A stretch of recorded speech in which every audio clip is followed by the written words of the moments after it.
I bet you have not read the next 5 classics. Nobody is talking about them, and that's a shame, because these are 5 hidden gems that you should absolutely read. As always, I will be linking all of the books I talk about down below in the description, so you can do your own research. And the first one is a book from 1924, but it feels like it could have been written today. This book feels so ahead of its time. It is The Homemaker by Dorothy Canfield Fisher. We meet Mr. and Mrs. Knapp. Mr. Knapp goes to work every morning like everyone else does. He goes to the office, he's bored to death, and he feels entrapped by his 9 to 5, by the rat race, but what else can he do? Mrs. Knapp, however, is very unhappy as well. As a woman, she is expected to stay home, take care of the children, cook, iron, do the laundry, you name it. And she does so very efficiently and with an iron hand. She feels disappointed in society because she knows she could be so much more, and she feels like she's wasting away all of her talents.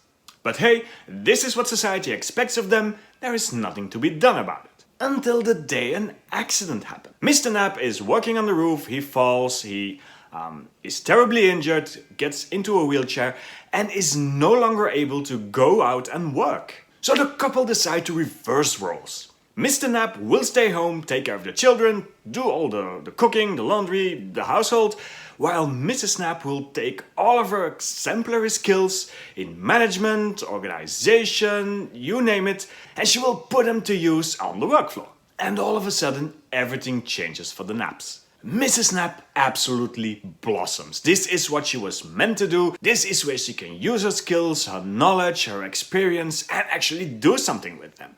But Mr. Knapp is very happy as well. He finally gets the time to spend with his children, to see them grow up, to teach them things, and not constrained by any expectations society has of a stay-at-home dad. Mr. Knapp comes up with very creative solutions for everyday problems. Disaster struck, and they have never been happier before. This is, of course, a book about societal norms, about gender roles, about how a society looks at a man and a woman. But it is so easy to forget that this book was written in 1924. It is a story of radical gender role reversal. A story that even today is still topical. As a stay-at-home dad myself, I absolutely loved this book. I loved reading all of the ruses and silly ideas Mr. Knapp comes up with to just arrange life around him. Simply because he is a man, no one expects the house to be clean anymore. Simply because he's a man, no one expects there to be hot food on the table when the wife comes home. He is absolutely free, and it is a joy to read. So as our first hidden gem for today, my first recommendation of an unknown classic, let me know down below if you have already read it, The Homemaker by Dorothy Canfield Fisher. Our second recommendation for today can be found in my neck of the woods in Belgium. This is a book that was originally published in 1960 but has been translated in over 15 languages since, has won several prizes, and for me it was my first introduction to magical realism. I'm talking about The Coming of Joachim Stiller by Hubert Lampo. We meet Frick, who is a mediocre journalist at best. And he likes things to be quiet. He likes things to be boring. Everything has to be predictable, in its own place, so life is easy and quiet. But all of a sudden, Frick's life is turned upside down when he receives a letter. A mysterious, enigmatic letter that seems to be stamped even before Frick was born, but is still addressed to him. And in this letter, there is this figure, this name mentioned. The name Joachim Stiller. Now at first he doesn't think much of it, he thinks it's probably a prank, a joke, the letter gets jammed into a drawer somewhere and is forgotten. But then the name of Joachim Stiller starts resurfacing again. It is mentioned in the newspaper, he overhears it in a conversation.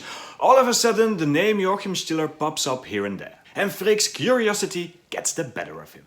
All of a sudden he is obsessed with one question. Who is Joachim Stiller? He gathers some friends and unlikely allies on his quest, but when he finally solves the riddle, well, the truth might be quite shocking.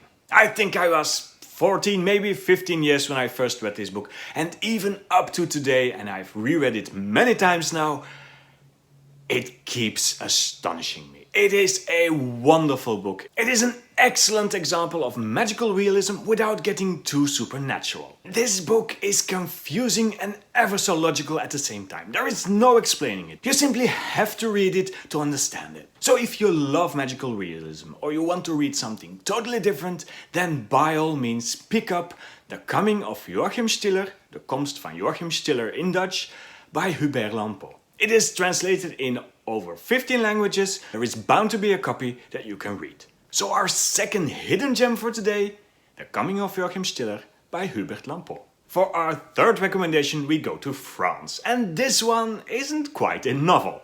It is in fact a play, and it is something different. I am not even going to try and explain to you what The Bald Soprano by Eugène Ionesco is about. It is an absurdist play, and it is absolutely hilarious. The basis for this play were the sometimes strange phrases Ionesco found in language books. If you have ever tried to learn another language or you have used an app like Duolingo, you will know that sometimes these dialogues and these phrases are outright weird. The Bald Soprano is also a parody of English manners. It takes the French playwright alright to mock the ever so upper class, pinky forward, stiff upper lip British manners. He thought them to be absolutely hilarious. And to be honest, in his play they are. I had to play one of the characters in The Bald Soprano in the original French version back in high school, and I remember that we absolutely rolled on the stage laughing.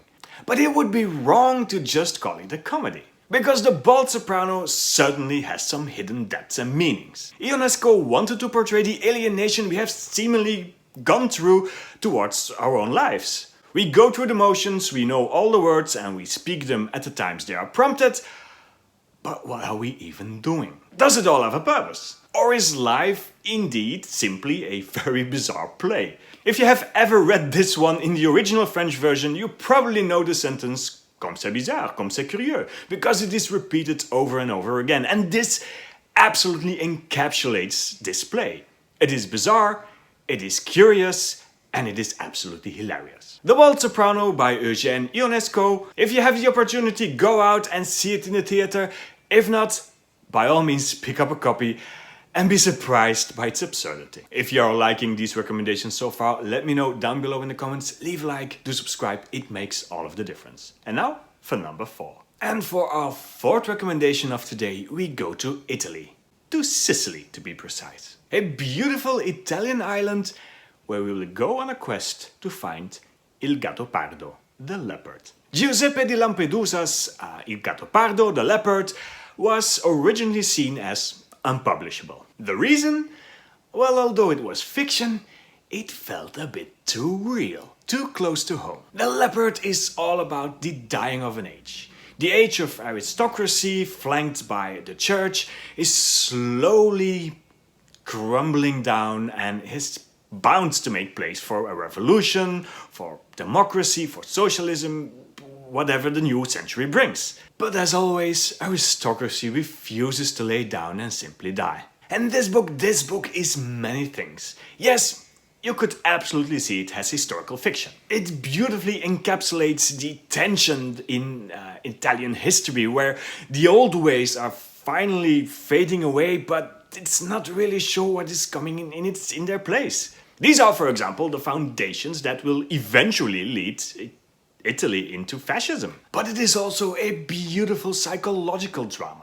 If Downton Abbey and Russian literature had a love child, then this book would probably be it. Yes, Don Fabrizio and many of the characters in this book are pompous and entitled, but they are also very human. There is something to love and something to hate at the same time, and they are absolutely characters that you will never forget. But above all, this book feels very Italian. The rich language, the descriptions of the landscape, the weather, the sun, the sea, the people, the food, it absolutely feels Italian. This book is Dostoevsky or Tolstoy on a vacation. It is an Italian classic. It is a classic that can easily compete with really dramatic Russian literature, and yet no one talks about this one. So this is my hidden gem for anyone who loves bombastic Russian drama, the really heavy literature, the big books.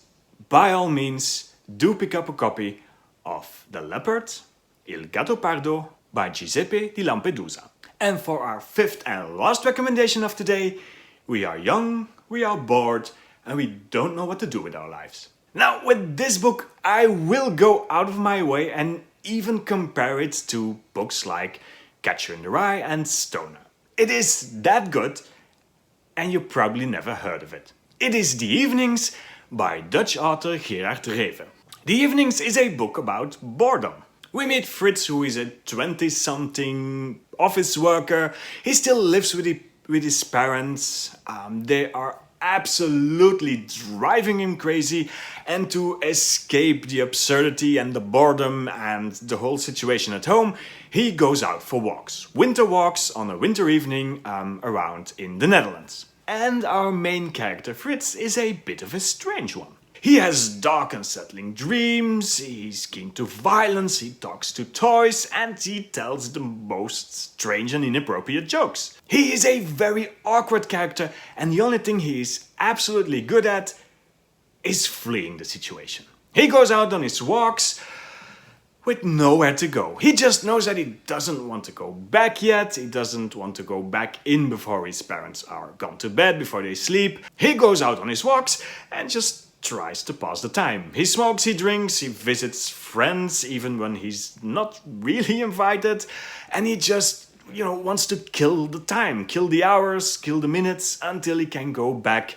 at home, go to sleep, wake up again. And although this book is about boredom, it absolutely is anything but that. It is funny, it is in your face, it is at times cringy, and you feel embarrassed for the awkwardness that Fritz shows, and it is a lot. It is one of the best post-war Dutch novels of all times, and if you enjoyed books like Stoner or you enjoyed The Stranger by Camus, then you will absolutely enjoy this one as well. It was voted the best 20th century novel in the Netherlands and the third best Dutch novel of all times. It is still printed today, it is translated again in many languages, so by all means, why not pick up something totally different, like The Evenings by Gerard Reve.